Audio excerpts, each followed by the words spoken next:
What's going on, everyone? Welcome back to Manny Reads Comics. Today we're doing Shadecraft number four. Yeah, Number number four. four. And today I actually have a guest with me, Carlos Trejo from Omni City Comics. Thank you for joining me. Of course, I'm super excited to be here, man. And he's got his Instagram, Omni City Comics. That's where you can find him. And pretty soon, eventually, he's going to start a video maybe on YouTube, maybe on Twitch. Who Absolutely. knows? But he's here. He's the one that actually got me to buy Shadecraft. I wasn't gonna get it. It looked fine and everything, but I was like, nah, I don't need it. It's fine. And then he just kept going. Hey, you buying Shadecraft? You buying I Shadecraft? I was I was persistent and borderline annoying, but I just had a feeling, man, that you were gonna enjoy it, And here I and I'm glad am. that. Here I am giving this a 9.5 out of 10. Like, come on. No, so starting off, let's talk about this cover. I don't know why, but I just love the yellow in it. That's what really pops it out for me is the yellow Absolutely, lockers, the yellow jacket, and absolutely. it, And you know what I absolutely love about this cover as we review it is that the cover is very much in line with the theme of the issue. yeah, that's one With thing that I've been saying in my other videos is just basically comics are coming back to that whole making the cover actually deal with what's going on in the comic book. You know, Yes, I like covers that are random, but for the most part, I really really love it when it's has something to do with the book, and like you're saying, absolutely, this one does. absolutely. No, because Ricky's going away. We see her walking away from him. Yeah, I also really like the Converse. I'm not gonna lie. I just like the shoes. yeah, Like, man. Me no, too. no. But going into the book, we open with denial. Zadie won't accept that she created Ricky. She is the one that he's not actually her brother, and that he's just a monster or a shadow monster that she created.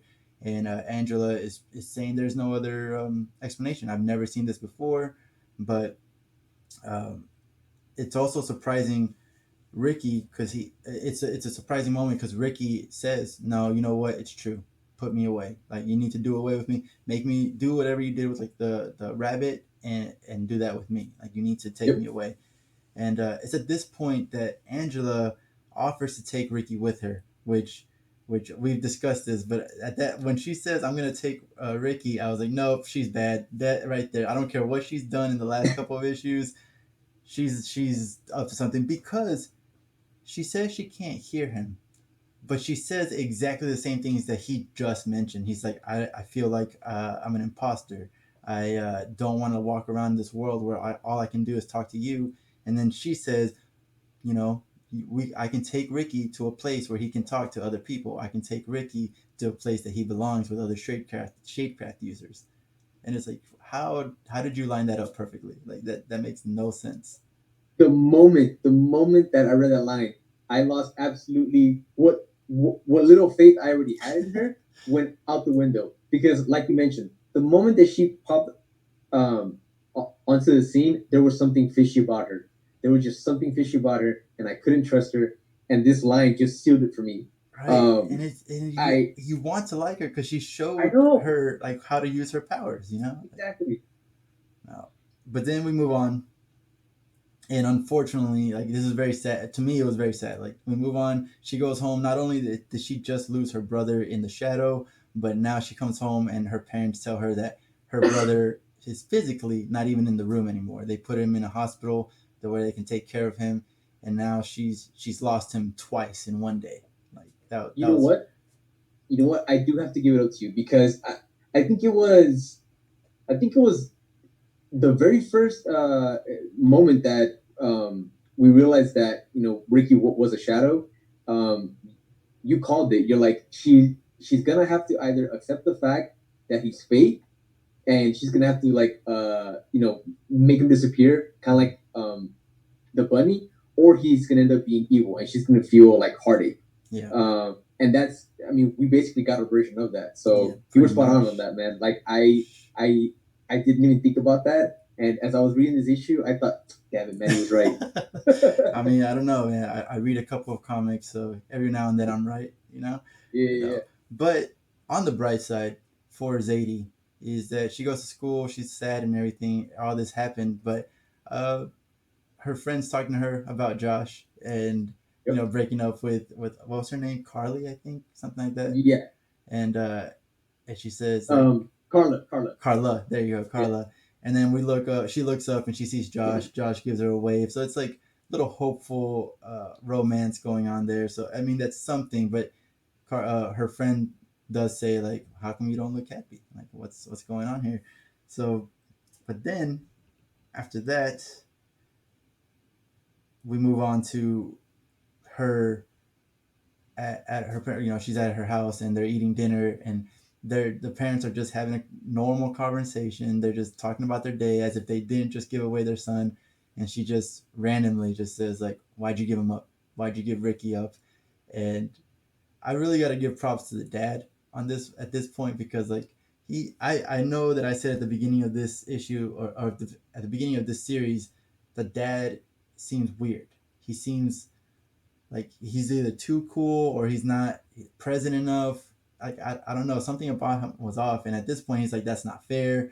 And a mom immediately cuts in and is like, how dare you talk to me like that? And they just start going into a fight. And as you notice, the panels just get darker and darker, and then you realize, oh, the shadows are coming from both ends. Like it's not just Zadie. It's not Zadie losing control. It's two shadows coming to each other, and then finally the dad's just like, guys, shadows, like, but he still can't be bothered. He's just like, guys, like, stop. It's the shadows.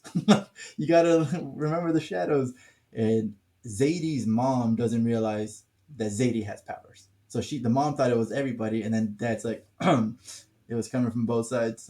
Like, Yep. so that's when And they figure it out. Yeah, go ahead. I actually really love how this reveal happened, because you know what, the argument that Zadie and her mom were having, it didn't feel forced, and it didn't feel fake. Mm-hmm. It really felt like an actual teenager having, a difficult interaction with her mom, And and her she says mom that, as and Zadie says that she's like, I'm a teenager, like I haven't changed my mind. exactly, and then seeing the frustration in Zadie's mom in having to deal, Mm-hmm. with Zadie. And one of the things that I really appreciate about the dialogue is that, the mom brings it up like, I can't win with you. Yep. It's like, I'm either a bad mom because I give Ricky away, or I'm a bad mom, because I won't give up. I don't exactly because I don't accept the fact of what's going on. Like, what is it that you want from me? And I feel like that wasn't just a very real response as a parent. I think that was just a real response as a human being when you're put Yeah. into a situation like that where you just feel like you can't win. And I think that it's one of the things that I've appreciated about the overall writing and the characterization of how this family works. And it was awesome that it led to the reveal, the big reveal that it's not just Zadie, but it's also her mom that has the ability to shapecraft. So it's just one of the things that I really enjoyed. And it does call back. I don't know if you noticed this, but I think issue 2 or 3, when Ricky was like watching his body, the shadow Ricky was watching his body, and the mom was over.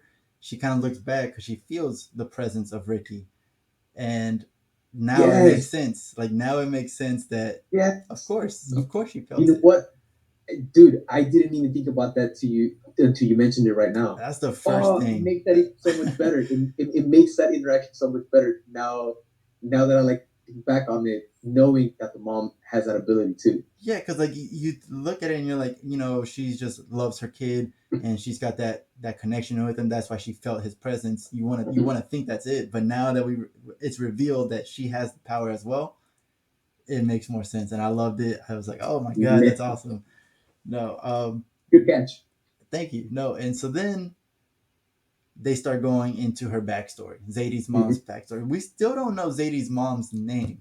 like, That's right. We like still don't. I flipped through the pages. I went back through the other books, and I was like, do Me we know her too. name? Because we get her dad's name, Steven. Yep. So Steven is the dad. He's just too cool, but he is normal. He does reveal that he's just a regular guy that fell in love with this Shadecraft user.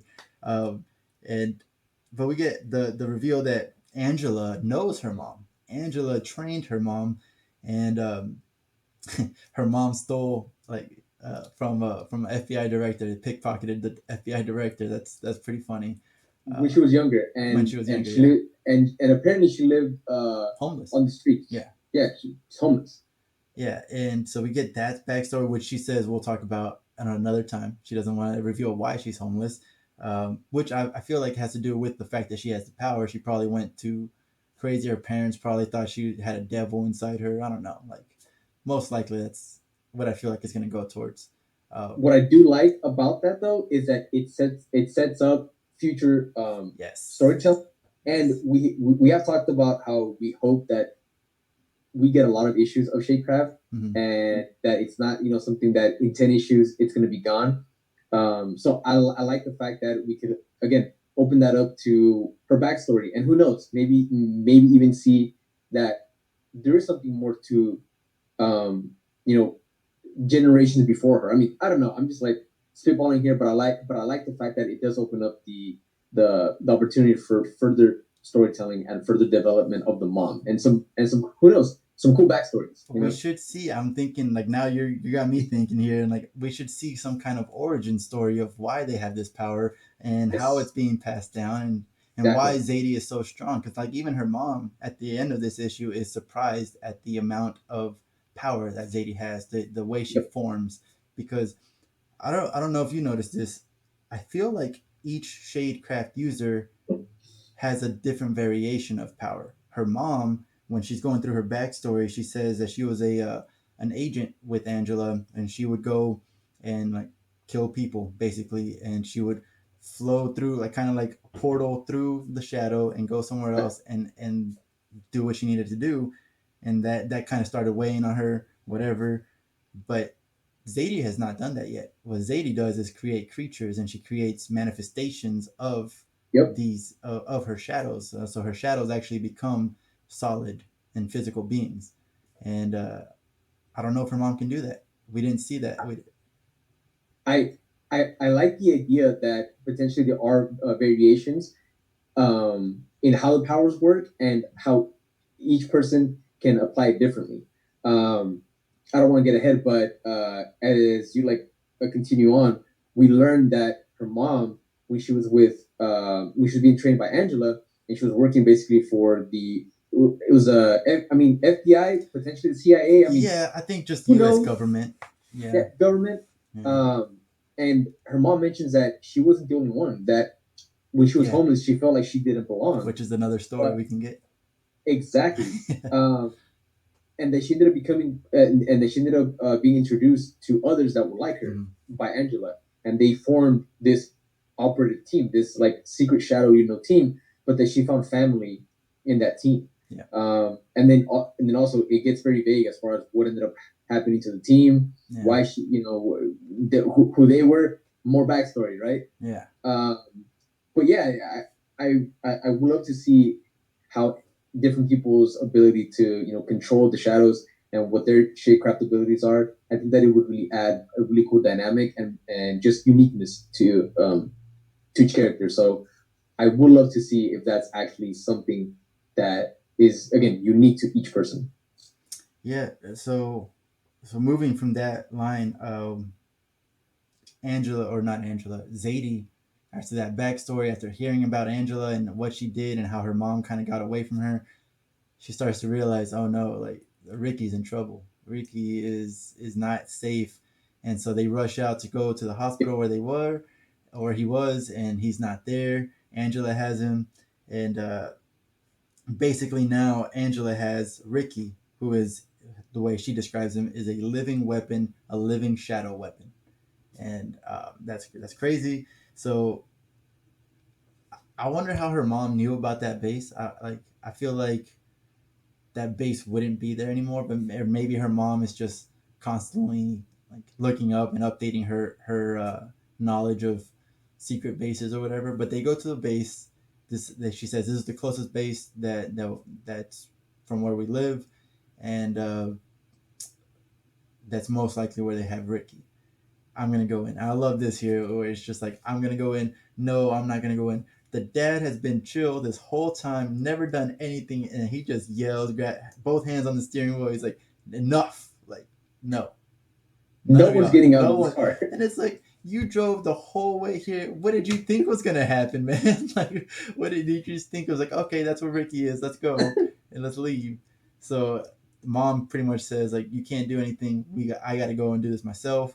And Zadie's like, yep, you are 100% right. I need to go by myself. Like they're both very stubborn people, and Headstrong, yes, very headstrong. headstrong and powerful, both of them. And Zadie shows off her power to her mom, makes that whole like dinosaur looking thing, and mom is surprised. Mom is just like, "You made this? That's awesome. You know what? Let's do this. Let's go in there." And like hopefully she's able to show Zadie like how to do other tricks, and maybe while Zadie is stronger in manifestations, she can still do what the things that her mom can, and vice Right. versa. Like maybe her mom can make like a little bunny, but that's it.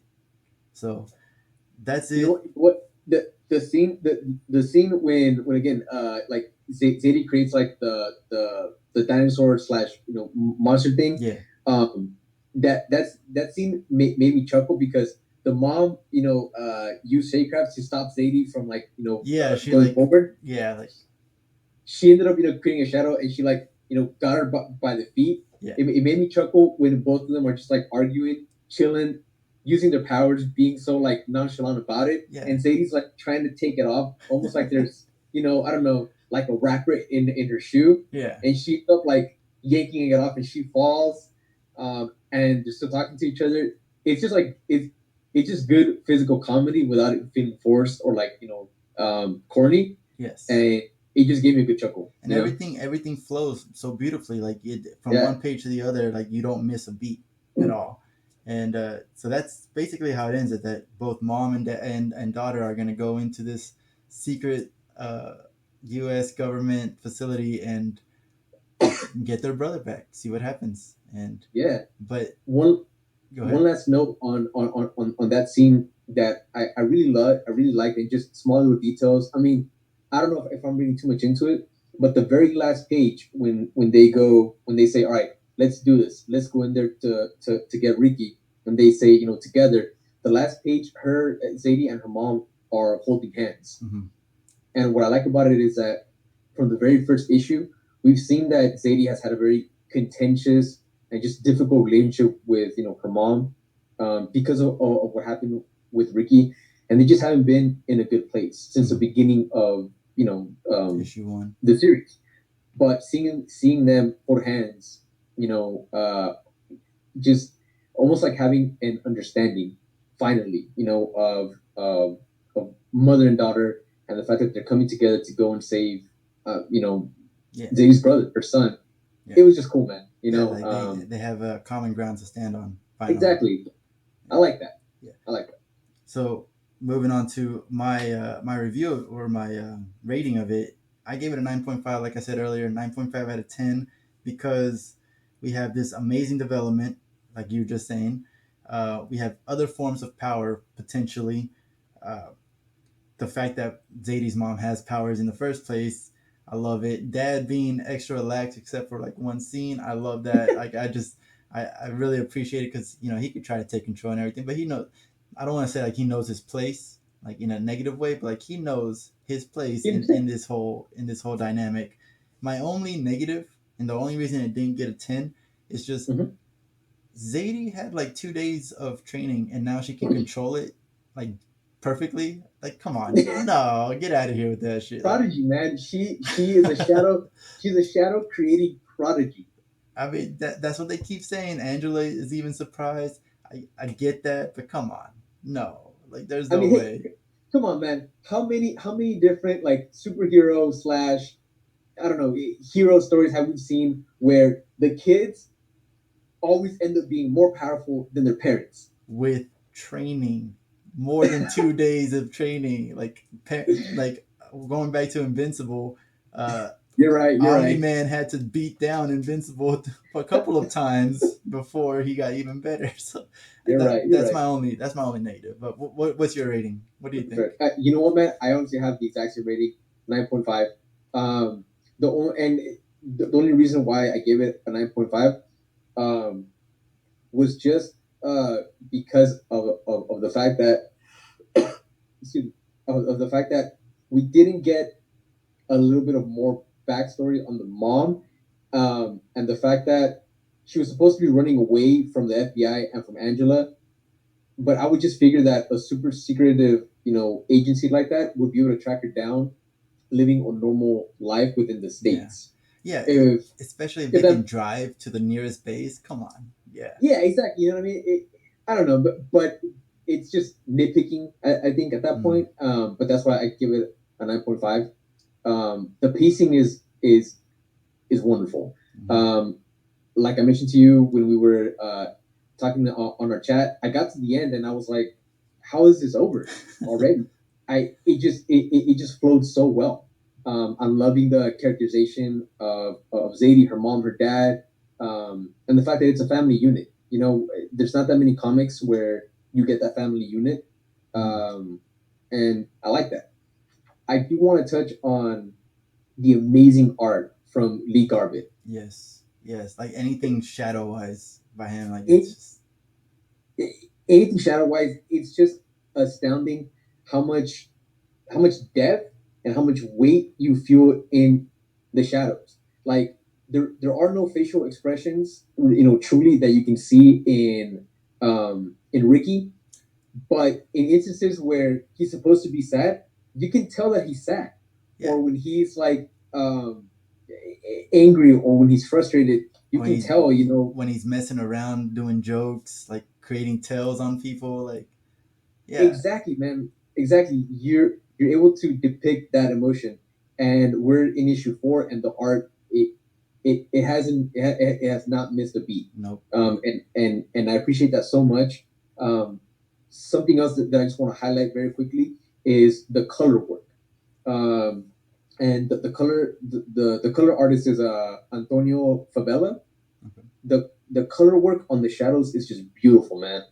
It just adds again to the overall art, It's and I want to say the way like that the I end of the shadows are like so wispy, so like it just it does look like it's a different being. It's not just a yeah, shadow. It's not just a black slate and that's it. Like yes, exactly, man. And I tend to view that when you're reading comics and you're buying comics is that you're paying for not just the writing, but part of the overall storytelling and part of what you're purchasing and the experience that you want to get. Half of it is the art, mm, half is writing, half is art, and I feel that there is just there's a beautiful cohesion with Shadecraft in terms of the art and the artwork, in terms of the artwork and the writing, and yeah, man, 9.5. I can't wait for issue number 5 and seeing where the story goes. I'm loving it. it's a whole month away.